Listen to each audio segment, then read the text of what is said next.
ईश्वर की लीला। एक छोटे से गांव सत्यपुर में हर कोई भगवान में आस्था रखता था। वहां एक किसान रघु भगवान को मानता तो था, लेकिन उसे हमेशा अपने जीवन में दुखों की शिकायत रहती। उसने भगवान से प्रार्थना की कि अगर भगवान सच में है तो उसे अपने अस्तित्व का प्रमाण दें।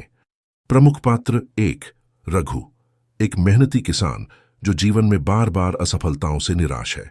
2 दिव्य स्वरूप, भगवान का एक मानवीय रूप जो रघु की मदद करने के लिए धरती पर आते हैं। 3 गांव के लोग, वे लोग जो आस्था और श्रद्धा में जीते हैं। 4 दुखद घटनाएं, कहानी में आने वाले चुनौतियां और संघर्ष जो भगवान की परीक्षा लेते हैं। सत्यपुर एक ऐसा गांव था जो अपनी प्राकृतिक सुंदरता और वहां के लोगों की सादगी के लिए प्रसिद्ध था। हर सुबह गांव के मंदिर से घंटियों की आवाज सुनाई देती थी। लोग अपनी श्रद्धा से भगवान को पूजते थे। लेकिन इस गांव में एक व्यक्ति, रघु, जो एक गरीब किसान था, हमेशा भगवान से नाराज रहता।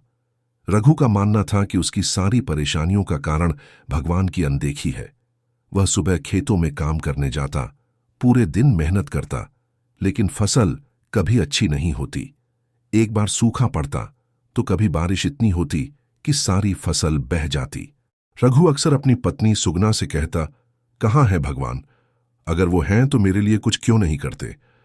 सुगना उसे समझाने की कोशिश करती, रघु, भगवान हर जगह हैं। वह हमारी परीक्षा लेते हैं। हमें अपने कर्म करते रहना चाहिए। लेकिन रघु के मन में केवल गुस्सा और निराशा थी। एक दिन जब रघु ने अपनी पूरी फसल बर्बाद होते देखी तो वह गुस्से में मंदिर गया। उसने भगवान की मूर्ति के सामने हाथ जोड़कर कहा, अगर तुम सच में हो तो मुझे दिखाओ कि तुम मेरे जीवन में मौजूद हो, वरना मैं मान लूंगा कि यह सब झूठ है। उस रात रघु को एक सपना आया। एक साधु ने उसे कहा, रघु, तेरा विश्वास कमजोर हो गया है। कल सुबह मैं तुझे सत्य का मार्ग दिखाने आऊंगा। अगले दिन गांव में एक साधु आए। उनकी आंखों में दिव्यता और चेहरे पर तेज था। वे सीधे रघु के घर पहुंचे और बोले, मैं तेरे सवालों का उत्तर देने आया हूं। रघु को याद आया कि यही वह स्वरूप था जिसे उसने अपने सपने में देखा था। साधु ने कहा, अगर तू भगवान को देखना चाहता है तो पहले अपने दिल और सोच को बदल। मैं तेरी मदद करूंगा, लेकिन तुझे भी अपने कर्म सुधारने होंगे। साधु ने रघु को जीवन की सच्चाई सिखाने की ठानी। पहले उन्होंने रघु को अपने खेत की मिट्टी को समझने और सही बीज लगाने का ज्ञान दिया। फिर उन्होंने उसे गांव के गरीब किसानों की मदद करने के लिए प्रेरित किया। उन्होंने कहा, भगवान उन पर कृपा करते हैं जो दूसरों की भलाई के लिए जीते हैं। रघु ने साधु की बातें मानी और अपने जीवन में बदलाव लाना शुरू किया। वह मेहनत करने लगा और दूसरों की मदद करने में भी अपना समय देने लगा। धीरे धीरे उसकी फसलें बेहतर होने लगीं और गांव के लोग भी उसकी तारीफ करने लगे। एक दिन गांव में एक बड़ा संकट आया। नदी में बाढ़ आ गई और कई घर बह गए। रघु ने साधु की शिक्षा के अनुसार गांव के लोगों को संगठित किया। सबने मिलकर बांध बनाया और गांव को बचा लिया। इस घटना ने रघु के मन से भगवान के प्रति सारी शिकायतें दूर कर दी।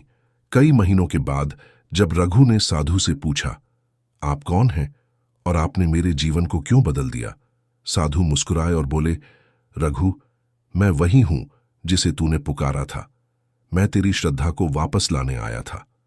इतना कहकर साधु अंतर्ध्यान हो गए।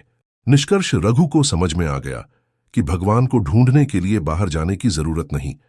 वे हमारे भीतर ही हैं और उनकी उपस्थिति को महसूस करने के लिए सच्चा कर्म और आस्था चाहिए। धन्यवाद दोस्तों, आपने हमारे साथ भक्ति विद अंक पर समय बिताया, इसके लिए हम आपके आभारी हैं। अगर आपको हमारा वीडियो पसंद आया हो तो इसे लाइक करें, अपने दोस्तों और परिवार के साथ शेयर करें और चैनल को सब्सक्राइब करना न भूलें। साथ ही बेल आइकन दबाएं ताकि आपको हमारे नए वीडियो की सूचना सबसे पहले मिले। अपनी राय और सुझाव कमेंट सेक्शन में जरूर साझा करें, क्योंकि आपका सहयोग ही हमारी प्रेरणा है। अगले वीडियो में फिर मिलते हैं भक्ति और आध्यात्मिकता की एक नई यात्रा के साथ। हर हर महादेव।